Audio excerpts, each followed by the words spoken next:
In this new series, I'm going to be digging through the archives of boxing history 5 years at a time, listing the best fighters across every 5-year period. Now this will allow me to dig into a little bit more detail and really be able to highlight some of the greatest boxers of all time in their primes. Now whilst I understand that some boxers may fall short in this format, fighters who perform brilliantly in between these two 5-year periods, I feel like in doing it this way, I'll be able to uncover so many fighters that maybe wouldn't make the top 5 or 10 of a decade ranking list. I aim to cover over 120 years of the sport with this series, breaking down the phenomenal fighters in their absolute peak 5 years at a time, in precise detail. And to start off, in this video here, I'm going to go from modern day all the way back to 2005. So without further ado, let's get started from 2020 to 2024. In the 4.5 years of this decade so far, Canelo Alvarez has produced some very good wins. He's become the undisputed super middleweight champion and dominated in that division. Canelo has gone 8-1 across this time period. He's consistently fought world champions and his form's been very good. His sole defeat was to Dimitri Bivol as he dared to be great at light heavyweight. Canelo's activity and performance level has been phenomenal, but those I rate above him have completely dominated in this time period. In these 4.5 years, Terence Crawford has gone 4-0, and whilst his activity doesn't match Canelo's, the quality of opposition and the complete dominance is unarguable. Most impressively was his pound-for-pound victory against Errol Spence Jr., which was a complete masterclass and a statement victory of his career. There was also an impressive stoppage victory against the previously unstopped Sean Porter, a stoppage victory against Kell Brook, who I believe was past his best days, and a very underrated win against the dangerous switch-hitting David Avanesian via stoppage. Crawford deserves immense credit for becoming the first man to become a 2-division undisputed champion in this time period. And when you look at him as a whole, with his adaptability, switch-hitting, knockout prowess, speed and ring IQ, he may well be the most complete fighter in boxing today. To say that Naoya Inoue been on an absolute tear up in this past 4.5 years would be a huge understatement.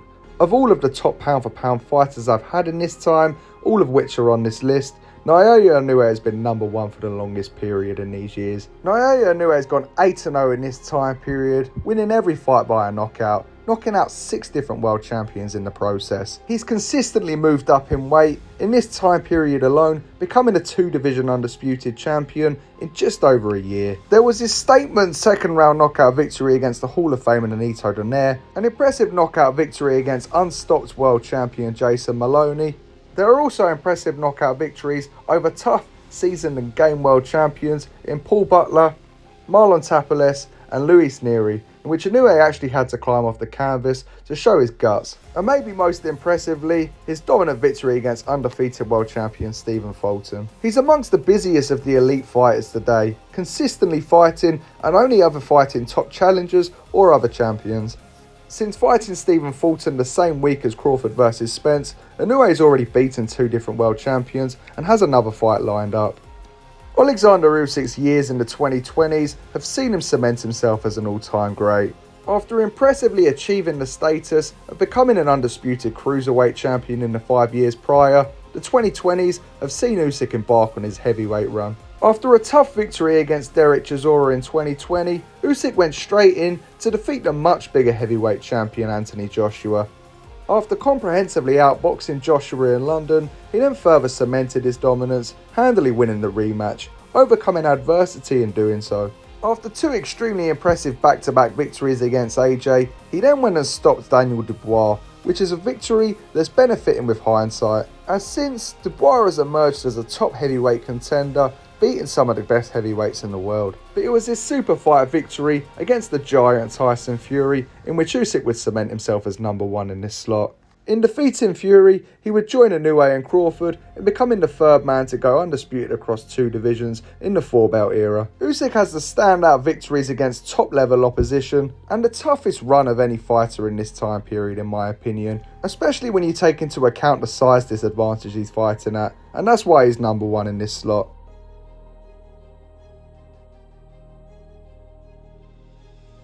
The second half of the 2010s decade wasn't as eye-catching as the first for Andre Ward, where he had cemented himself as a Hall of Famer excellently beating all of the super middleweights, winning the Super 6 tournament, and moving up to stop the very highly rated Chad Dawson at light heavyweight. Ward returned to the ring in 2015 after a 2-year hiatus to comfortably defeat Paul Smith. He would then defeat Sullivan Barrera and Alexander Brand, but it was his 2 victories against Sergey Kovalev that really cemented his place as an all-time great.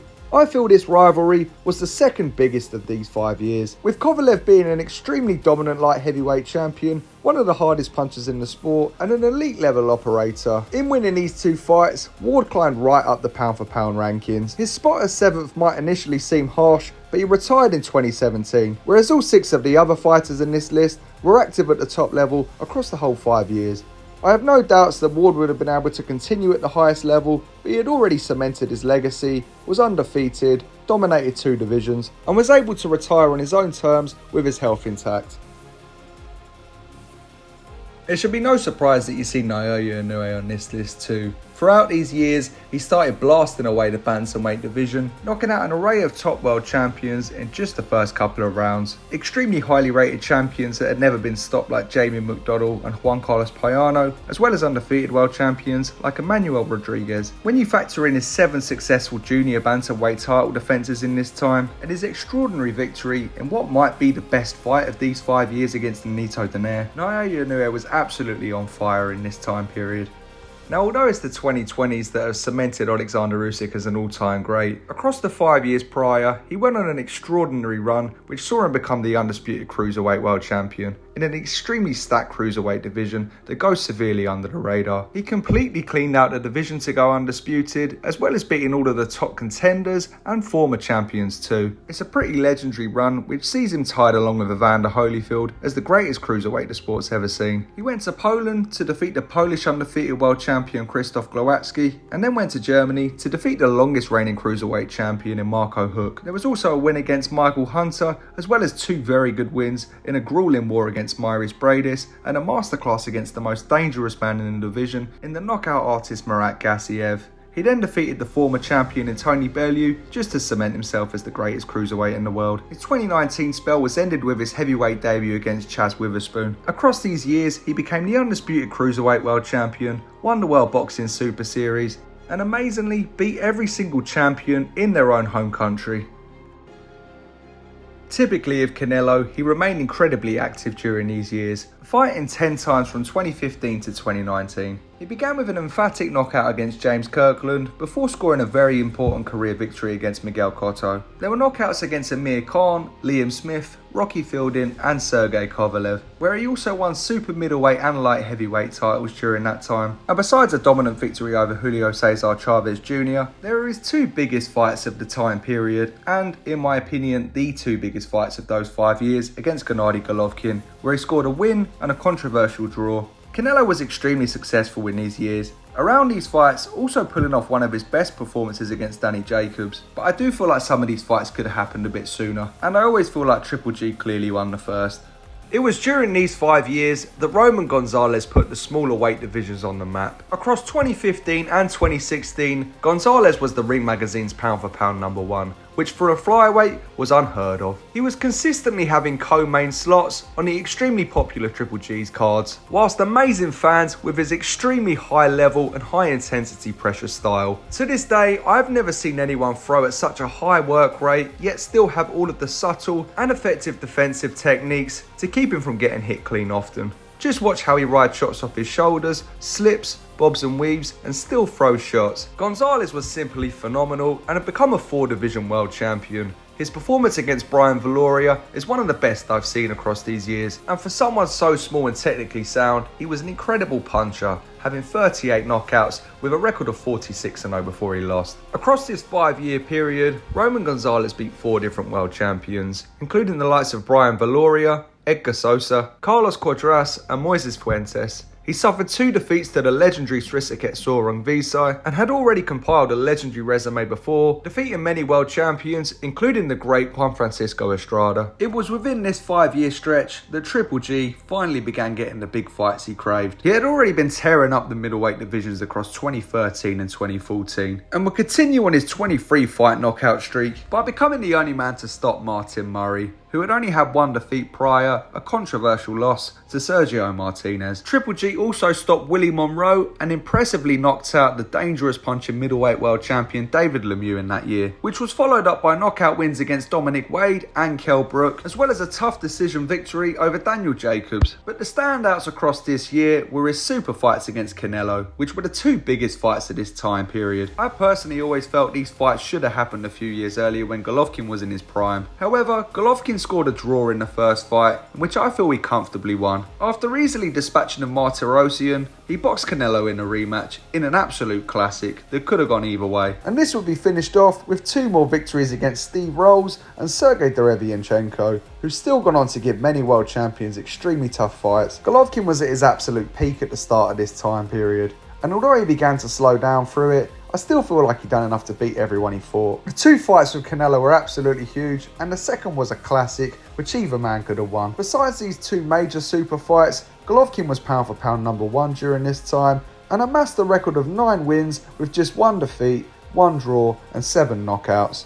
Vasily Lomachenko was entering 2015, having come off a phenomenal world title victory against Gary Russell Jr. the year prior in just his third fight, and he was undeniably the best and most dominant pound for pound fighter in the world across these 5 years. Loma boxed with a style, focus and intensity that was just unmatched. He completely dominated his opposition on both a technical front and a psychological approach. He became both the quickest 2 division and 3 division world champion in these years. Across the 5-year stretch, Loma went 11-0, scoring 9 knockouts and defeating 6 different world champions. He had snatched the undefeated records of Nicholas Walters, who had just impressively stopped Nonito Donaire and Vic Darchinyan, and Guillermo Rigondeaux, who was ranked number 6 pound for pound by the Ring magazine at the time. More impressively, he made both men quit in the corner. There was his excellent victory in one of the greatest fights between those 5 years against Jorge Linares, who was on an absolute tear-up defending his lightweight titles, himself in the best form of his career. And there were also excellent victories against Luke Campbell, Anthony Crolla, Jose Pedraza,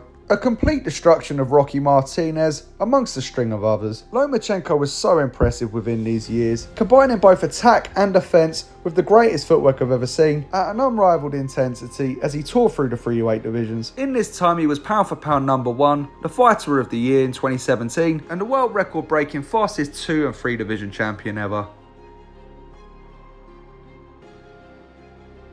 These 5 years saw Vladimir Klitschko at his dominant best. Vladimir remained on top of the heavyweight division throughout this time period, going undefeated, compiling a record of 10-0 with 7 knockouts. Now it's no secret that the heavyweight division during this era wasn't stacked, and although there were a handful of opponents during this time that Klitschko was easily expected to win, he was actually entering the best years of his career at this time and scored some of his best victories. This included a huge victory against David Haye, who was a phenomenal cruiserweight and had recently moved up to win the heavyweight title. There was also a second knockout win against Samuel Peter, who was extremely tough and dangerous, as well as 2 extremely dominant performances against 2 of the leading contenders at the time, the undefeated Alexander Povetkin and the undefeated Kubrat Pulev. Around the end of this time, Klitschko had climbed up to number 2 in the pound for pound rankings, as well as unifying the titles in his fight against David Haye. I believe this was the best run of form in his extremely dominant career.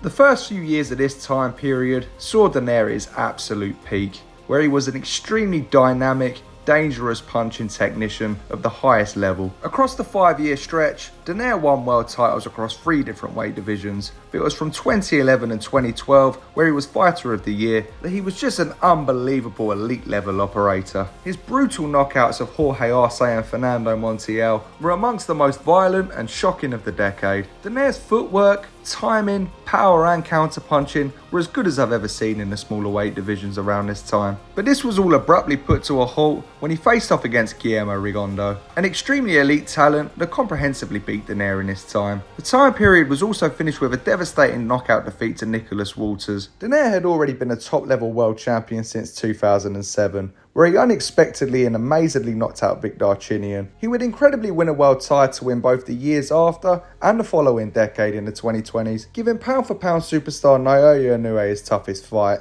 But it was in these years that he was at his absolute best.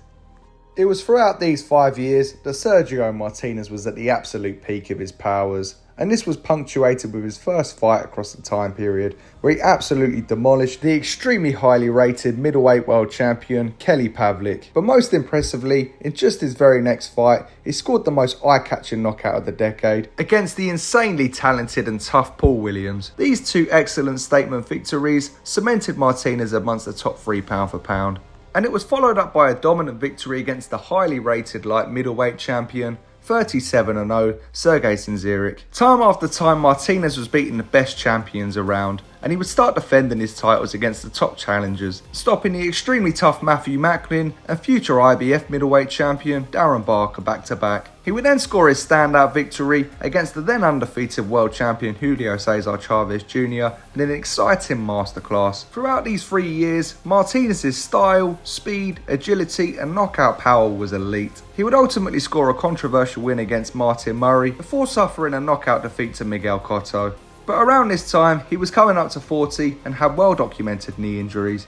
Juan Manuel Marquez spent all 5 of these years in the top 8 pound for pound rankings of the Ring magazine, getting as high as number 3 in 2012. Although he was coming to the end of his legendary career, Marquez pulled off some of his best performances in this time, beginning 2010 with 2 impressive back-to-back victories against Juan Diaz and Michael Katsidis. There were a few low-profile fights that Marquez took before and after his third fight with Manny Pacquiao, an extremely close majority decision loss that could have gone either way. But it was in their 4th and most explosive fight that Marquez truly cemented his legacy, scoring the knockout of the decade against the pound-for-pound superstar of the time. Although Marquez's counter-punching style had always been a kryptonite to Manny, it was still such a shock to see him put Manny on the canvas for the first time. But that devastating right hand he landed to finish the fight is without a doubt one of the greatest knockouts in boxing history. Throughout this time, Marquez only lost to Hall of Famers in Manny Pacquiao and Tim Bradley, and retired in 2014 with a victory over world champion Mike Alvarado.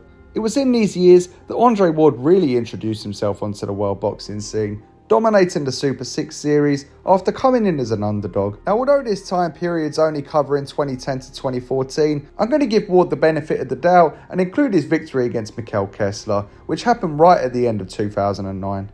If we include that Kessler victory in this ranking, then Ward dominated all the top super middleweights in a pretty stacked era.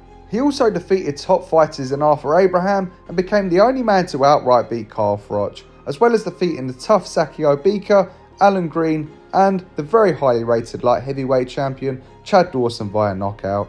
The run of top quality opposition across the first 3 years of this 5-year stretch is pretty phenomenal, especially when you consider during this time he was so dominant.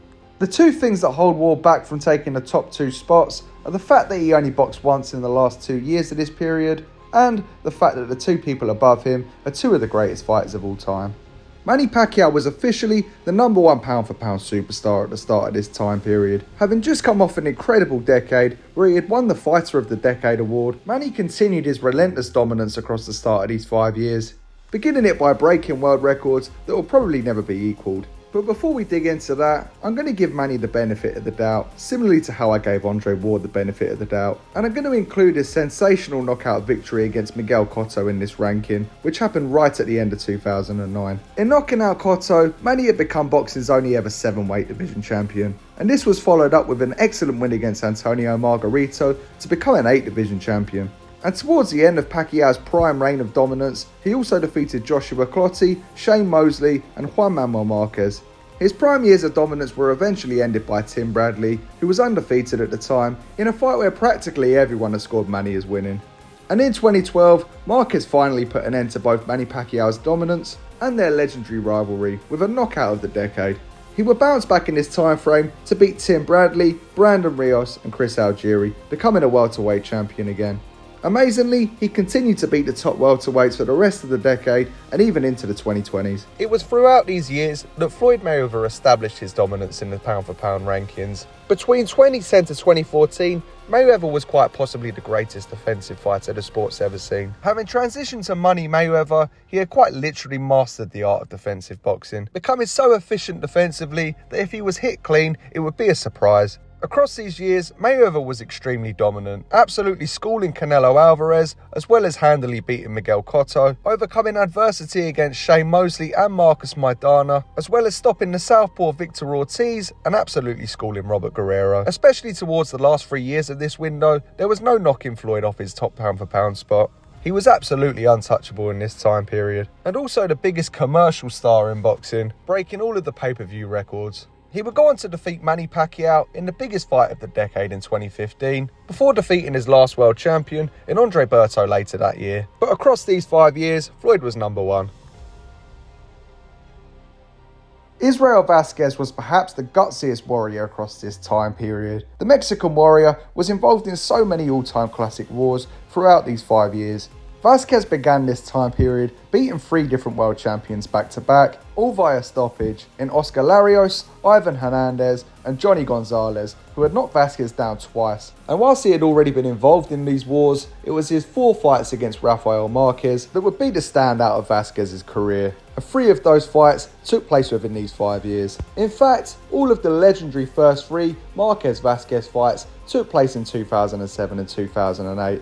And during those 2 years, it was their fights against each other that would win the Ring Magazine's Fight of the Year award. Vazquez and Rafael Marquez, the brother of legendary Mexican champion Juan Manuel Marquez, engaged in such brutal back and forth wars that stand the test of time amongst the greatest fights ever. And their all-Mexican rivalry stands right amongst the top of the most savage ever. They would fight for a 4th time, with Marquez winning, settling the score at 2 apiece. But during this time period, across their 3 fights, Vazquez won twice. Across the time period, Vazquez went 6-1 and was in the top 10 pound-for-pound rankings.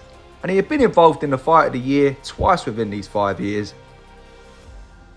Across these 5 years, Ricky Hatton was in his ferocious prime, and the British boxing fans invaded Las Vegas like they'd never seen before. The amount of buzz that Ricky was able to create around his super fights in this time period has never been matched by another British boxer. From 2005 to 2009, Ricky Hatton was the only fighter, besides Mayweather and Pacquiao, to win the Fighter of the Year award. And the Ring Magazine awarded him the Fighter of the Year award in 2005, after he scored one of the all-time great British upsets against the pound-for-pound star in Kostya. Across these 5 years, Hatton went 7-2, defeating 6 separate world champions, including Kostya, Paulie Malignaggi, Jose Luis Castillo, Luis Collazo, Juan Urango and Carlos Mauser. His 2 defeats came to the best fighters of this time period, and 2 of the greatest fighters of all time in their absolute peak, in Pacquiao and Mayweather. Ricky had become a 2-division champion in these years, amassing a record of 43-0 at one point. Shane Mosley was in his dominant peak right at the very start of the decade, when he was pound-for-pound number 1 across 2000 and 2001.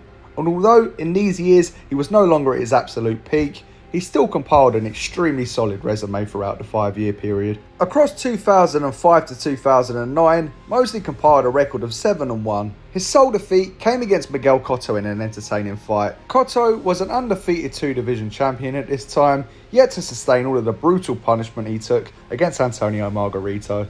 And it was Margarito who actually provided Mosley with his opportunity to display his best performance in this time period, where Shane absolutely obliterated Margarito and the hand wrap controversy would unfold. Alongside his Margarito victory, Mosley also defeated the likes of Fernando Vargas twice, Luis Collazo, David Estrada and Ricardo Mayorga, with a knockout in the last second of the final round. During these years, he climbed to number 3 in the top 10 pound-for-pound rankings. Amazingly, Bernard Hopkins began 2005, entering his 40s. And he was riding the wave of a 12-year unbeaten streak as middleweight champion since losing for the 2nd time against Roy Jones Jr.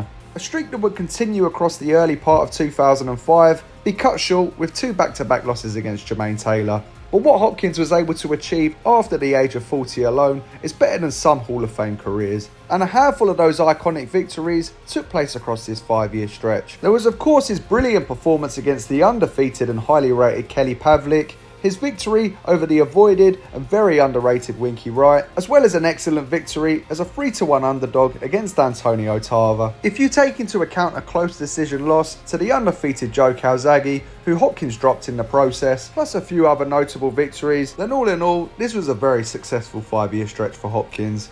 In typical fashion, Juan Manuel Marquez remained in some of the most exciting wars in this time period, most notably against Manny Pacquiao and Juan Diaz. Both of those fights are amongst the most exciting from 2005 to 2009, but Marquez was fighting an array of top-level talent across this time. In 2006, Marquez actually lost to Indonesia's Chris John, an extremely underrated champion who actually went 51 fights unbeaten, including 18 world title fights and a win against the Mexican legend. The only other defeat in this time period for Marquez was that legendary second fight against Manny Pacquiao, which was high action and extremely close. But Marquez actually scored one of the most eye-catching wins on his resume, defeating fellow Mexican Hall of Famer Marco Antonio Barrera. There was of course that legendary brawl against Juan Diaz, in which Marquez scored the knockout, as well as a win against Joel Casamayor by a knockout. With many other wins in that time period, including a victory against Rocky Juarez, Marquez consistently proved himself a pound-for-pound superstar in this time. Across these 5 years, Miguel Cotto continued his domination across the light welterweight division. In total, from 2005 to 2009, Cotto went 12-2. It was during this time that he would lose his undefeated record in hugely controversial fashion to Antonio Margarito, but he would also score some of his greatest career victories in this window, with big names like Shane Mosley, an undefeated Paulie Malignaggi, a stoppage win over Zab Judah, and wins over names like DeMarcus Corley, Carlos Quintana, Joshua Clottey and Alfonso Gomez, amongst many others. All 14 of Cotto's fights in this time period were world title fights. And if you take into account his fights before and after these 5 years, he was involved in an impressive 21 world title fights in a row. He would make 5 successful defences of the light welterweight title before moving up to win the welterweight title twice, racking up another 5 successful defences in that division. He would end the time period suffering a knockout defeat in a very entertaining fight against the pound-for-pound superstar Manny Pacquiao. Having retired in 2008, Joe Calzaghe was only active across 4 years of this time period. However, after dominating the super middleweight division for over a decade, it was in this time period where he started beating the biggest names on his resume. The first major win in this time period was a unification fight against the very highly rated Jeff Lacey, where Joe provided a masterclass as a huge underdog. Then there was the victory against the very tough, hard-hitting Saki Obika, before his greatest win in my opinion, against an undefeated Mikkel Kessler, who was in his prime. The adjustments Joe made in that fight once again proved his world level quality. He had also blown away Peter Manfredo Jr. before impressively beating Hall of Famers Bernard Hopkins and Roy Jones Jr. In doing all of this, Calzaghe had successfully retained the super middleweight titles whilst also moving up to light heavyweight to win titles. He retired with an undefeated record of 46-0, becoming one of the very few established world champions with over 20 world title fights to retire undefeated, cementing his place as one of Britain's greatest ever boxers.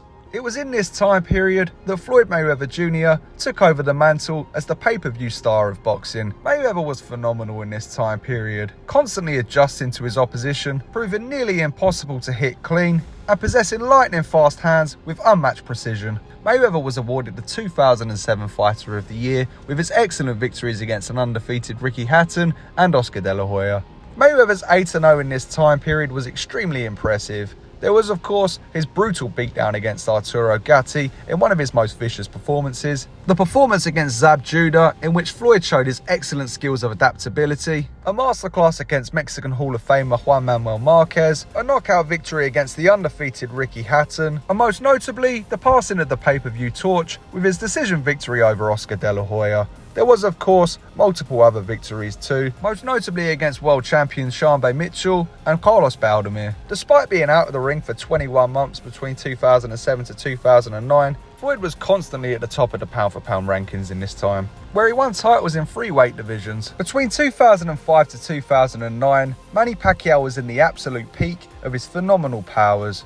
After losing to Eric Morales in a brilliant fight in 2005, Pacquiao would embark on one of the most vicious and dominant primes the sport's ever seen. A 7-year unbeaten streak in which he smashed an array of Hall of Famers from super featherweight to light middleweight. But within this 5-year window, Pacquiao would win titles across 4 different weight divisions, from super featherweight to welterweight. He would hold 2 stoppage victories against the Hall of Fame Mexican champion Eric Morales, as well as a points victory against fellow Hall of Famer Marco Antonio Barrera, and would score his first victory against his fierce rival Juan Manuel Marquez in one of the most exciting fights of the decade. He absolutely destroyed the lightweight champion champion David Diaz in one of his most menacing performances, as well as beating 2-division champion Oscar Larios. He stopped the Hall of Famer Oscar De La Hoya, whilst also scoring 2 statement knockout victories against Miguel Cotto and a brutal left hand against Ricky Hatton. Amazingly, in just this 5-year time period, Manny Pacquiao won the Ring Magazine's Fighter of the Year 3 different times, and he was awarded the 2000's Fighter of the Decade. His record across this time was 11-1 with 8 knockouts. 7 of those victories were against International Boxing Hall of Famers.